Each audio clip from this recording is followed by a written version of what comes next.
Hi, this is Greg Johnson with Blue Book Services. This is the first of a series in which Blue Book Services has teamed with category partners to dig into two surveys the category partners did and help our readers understand what's happening, why it's happening, and how they can attract consumers in the changing online grocery marketplace. Our series is called Online Produce Shopping, The Path Forward. Just to briefly give you an idea about the survey, category partners conducted an internet survey in May of this year of 3,000 US online produce consumers. Then it conducted a second 3,000 respondent survey of the general population to determine how many shoppers currently buy produce online and which groups are more likely to buy produce online. I'm joined today by Cara Ammon and Tom Barnes with category partners. I'd like to start by asking Cara, what has the online shopping trends taught us, and what do you think that means for fresh produce? Well, I would say, we've seen this trending over time.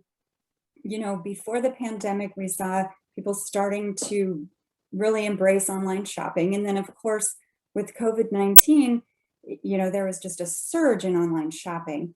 And then in over the summer, when things began to get back to normal a little bit more, we saw a pullback.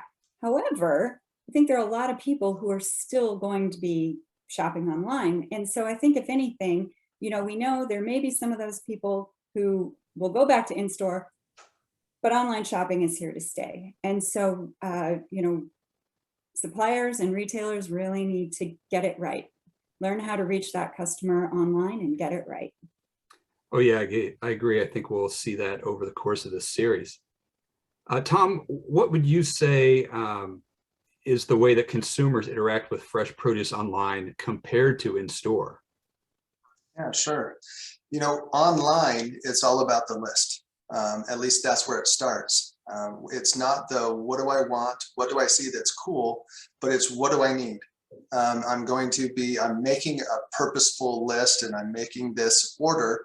And so that's what gets on there. So vegetables, especially that are normally make a grocery list, have a little better time with that consumer online. Other impulse fruits, especially, but fruits and vegetables that are more impulse, they are going to have to work a little bit harder to make sure that they get that list.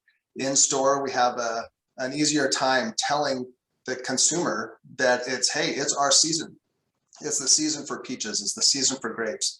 Online, we don't get that opportunity as much. And so, in order for suppliers to make sure that consumers are aware, they're going to have to work a little bit harder on their online strategy and not to forget about, in store completely, but they do need to switch that up a little bit.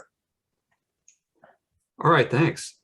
As our readers know, this is going to be a series that will run over the next couple of months, digging into various angles on this survey. And so since this is the intro edition, I'd like each of you to talk about a little bit about what you want our readers to take away from the survey and our analysis of the series. Cara, what would you give as something you really want our readers to take away? I would say that they need to work with their in-store displays and their online presence, concentrate on both of those things and make sure they work together. So, oftentimes we concentrate on online and forget about the in-store, but we know that 96% of people are still going in-store. So don't forget about that, but also work, to really get that online presence in place. And just make sure that those two things work together because we know people are doing both. Great. Tom, how would you answer that? Yeah, it's a great question. We picked up a lot of great nuggets. I think one of the big ones for us is online exploded, right? We all know that COVID hit and online was growing, but then it exploded. And technology had to mature very quickly. And because of that, the images, the descriptions, what's available, what isn't available, the search engines and how those different items are brought to the consumer that's trying to put it in their cart is still trying to grow. And unfortunately, produce kind of gets forgotten in those scenarios. And so they need to understand and they need to look, for their items and make sure that they're working with retailers that, their online presence, they're able to search their items. And so those are, some of the takeaways that I would get from that. And hopefully throughout the series, they'll be able to see that pretty well with the different categories that we'll be talking about. Yeah, great. I expect that we will be able to present that over the next few months. So I look forward to working with each of you. And of course, Pamela will be involved on our end, and we'll have some more people on your end and even some people from the industry. Absolutely. Thanks, Greg. We're excited to be doing this with you. Okay, Yeah. tune in for more from our series, Online Produce Shopping, The Path Forward.